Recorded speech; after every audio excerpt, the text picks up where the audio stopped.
And it's off to the test track.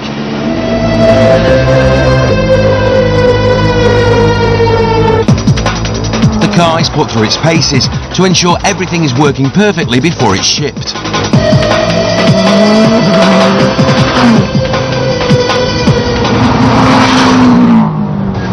But back at base, the team is still trying to fix the ongoing handling problems. Chris Poole is busy resetting gearboxes. Yeah, last minute changes. This is going to Japan. It goes first thing in the morning. Just a few little spec changes, nothing too serious. Hopefully give the car just a bit more speed and make the driver a bit more happy. The cars have to leave now to get to Japan on time. The team still has engineers testing in Sardinia, searching for a solution to their season-long problems. It's going to be a nightmare for Japan because they're testing this week. Really, it should be all finalised and the car should go and we should turn up on Tuesday, kick the tyres and then start the rally on Thursday, but I don't think it's going to happen like that. With the cars on their way to Japan, the pressure is building.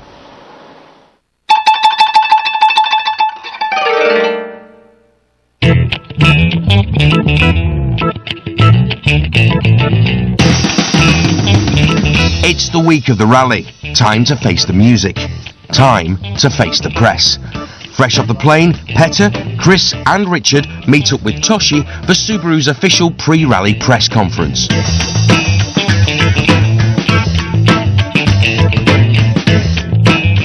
The team expects no mercy following their run of poor form, so Richard and Toshi let loose a Petter Solberg charm offensive. Well, I can't say that we are very proud of the first part of the season. It's been very, very tough for everybody. We will be back again very, very soon, and we're going to try as best as we can for all of Japan. But the press want to know if Petter's crashes in Germany and Finland mean he's cracking up. And I've got a lot of questions from many journalists all over the world. And the question is, have you lost it as a driver? If you have won, and you have won many rallies, you have won a championship, and you have a strong team behind you, you never lose it, and that's it. After a 2-hour grilling by the media, it's time for Petter to prove he hasn't lost it. And for Chris to earn himself another year at Subaru. Time to head north to the island of Hokkaido.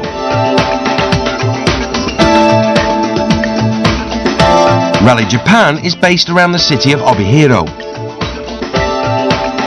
Most of the stages take place deep in the forest, on fast, narrow gravel or mud tracks. And with trees or grass lining the roads, bends appear from nowhere. The drivers have to have complete confidence in their co-drivers and their cars to be competitive. You feel the car's gonna work, that gives you confidence to push, and that's where the times come from. If you don't believe in the car and yourself, then you might as well go home because you're not going to win anything. The rally includes 27 timed stages, totalling 345 kilometres over 3 days. The drivers cover another 1,240 kilometres on public roads between the stages and Team Service Park back in Obihiro.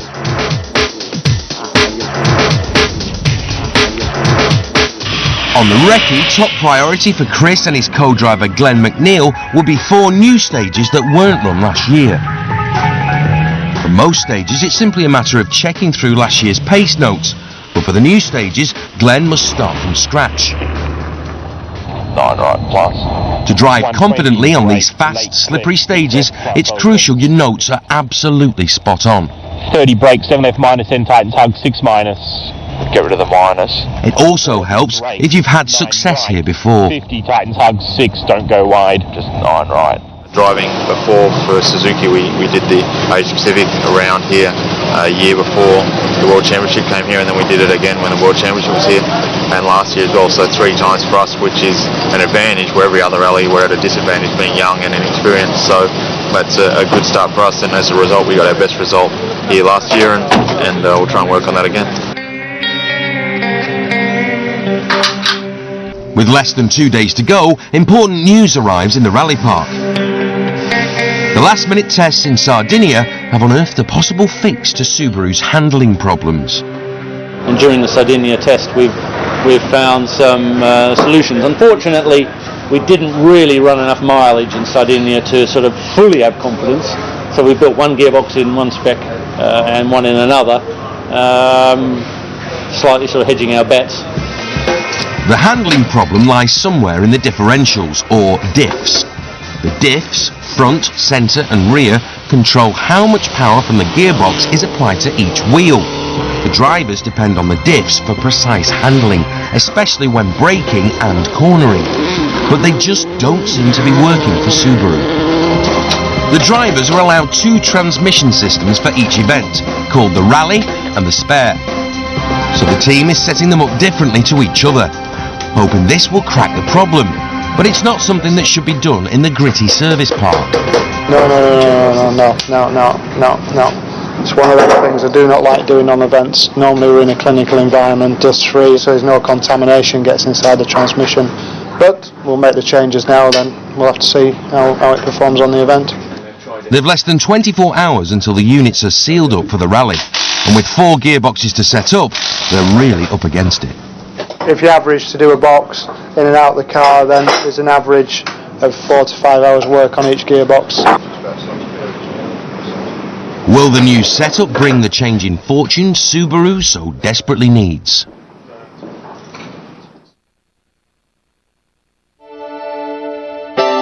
Day 1 of the Rally of Japan. The time has come for the Subaru team to prove to their fans and their paymasters that they're getting back on track. The first and most important decision of the morning is tyre choice. Yeah, a little bit tricky. I mean, a lot of blue skies here and it's lovely, but up in the stages it's drizzling, quite wet. A lot of mud in the stages, quite tricky conditions. So it's crucial you get this bit right. The tyres vary in hardness of compound, from the hardest, known as a 2, to the softest, being a 6. Today the team chooses soft tyres to get more grip in the wet weather. Dole, 6 for Peter. You leave in 2 minutes. Just after 6:30 a.m, Petter, Chris and their co-drivers leave for the 85-kilometre drive to the first 4 stages of the rally, where they'll race against 85 other cars. At 8:03 a.m, championship leader Sebastian Loeb is the first onto the stages. It's maximum pressure time as the countdown begins to perhaps the most important rally of Chris Atkinson's career. 1, go!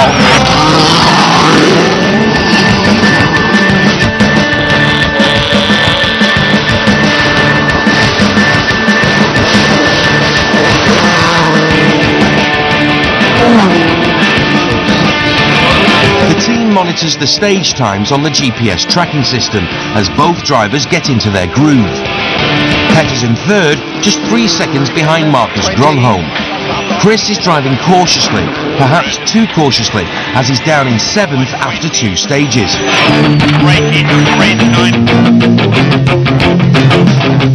As team coordinator Ken Rees listens for more stage times on the radio, an urgent message comes through from Petter's co-driver, Phil Mills.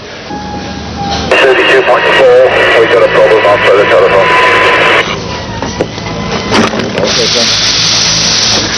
All teams can listen in on radio conversations, so Petter's engineer, FX, tries to get in touch by mobile phone, but there's no reception in the hills. For the moment, the team has no idea what's wrong. On the stages, it's clear Petter's in trouble, as he desperately tries to adjust his brakes. 6 left brush half long. Opens. To keep right of a crest to slow. 6 left minus tightens. Narrow. 4 right brush. Tightens. He goes having the brakes. 80. Okay. No point, you know. Crest and 6 right. Bollocks. The question is, how much time has been lost? 21:40. 2 minutes. We have a problem. What is the problem? A big problem. That's all I can say.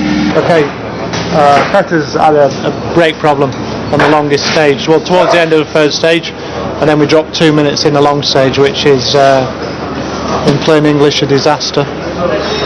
What we can't afford to do is go back out this afternoon and repeat the same problem. It's a massive blow so early on in this all-important home rally. It gets worse. Chris's engineer, Tomo, is also getting some bad news. A similar brake problem. Okay. So did you wind the bias back then for the long one? Despite the problem, Chris has only lost a few extra seconds, and he's up from 7th to 4th. At service, the team has only 30 minutes to fix the cars. It's going to be tight. Both cars need new brakes, and both drivers are complaining of handling problems. So Chris's rear diff is changed, and Petter's rally gearbox is swapped for his spare. Meanwhile, mechanics have found a reason for both cars' brake problems.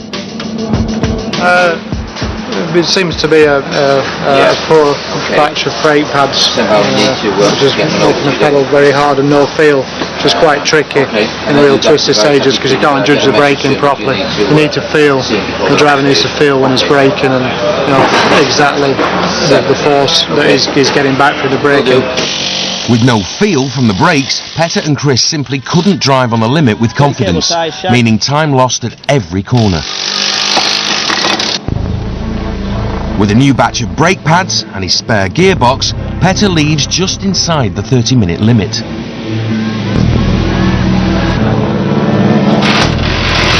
But there's a freak problem with Chris's car. The brake assembly won't come off the suspension strut. The mechanics now only have 8 minutes to get the car back out.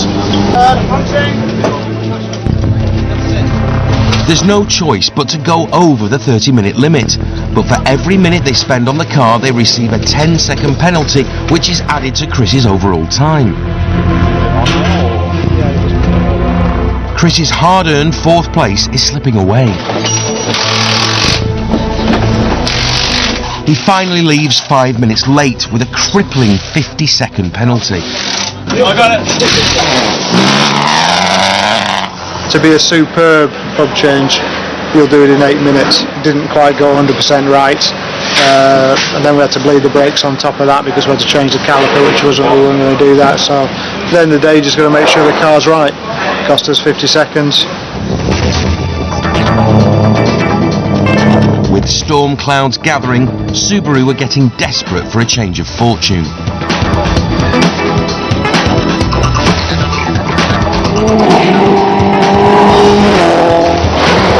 Back on the stages, Petter's big rivals, Gronholm and Loeb, enjoy a head-to-head battle, oozing with confidence and blinding pace.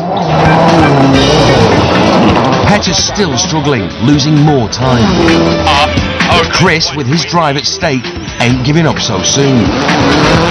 Digging deep and relying on his local knowledge, he forces a performance out of the car. As night falls, the rally returns to Obihiro for a floodlit super special.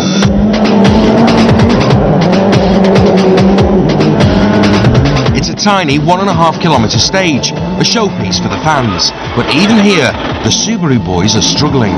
Very long 3 left minus. Come on, car. The changes made at lunchtime clearly haven't helped.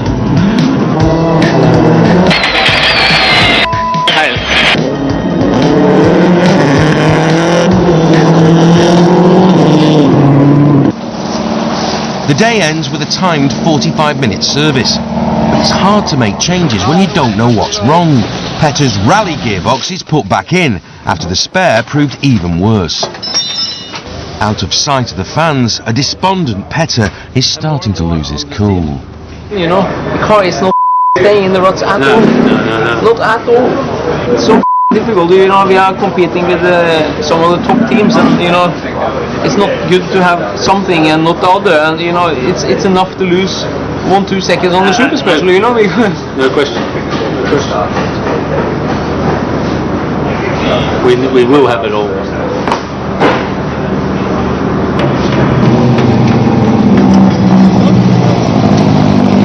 Petter's car leaves for the night with the problems unresolved. Chris's team are still hard at it.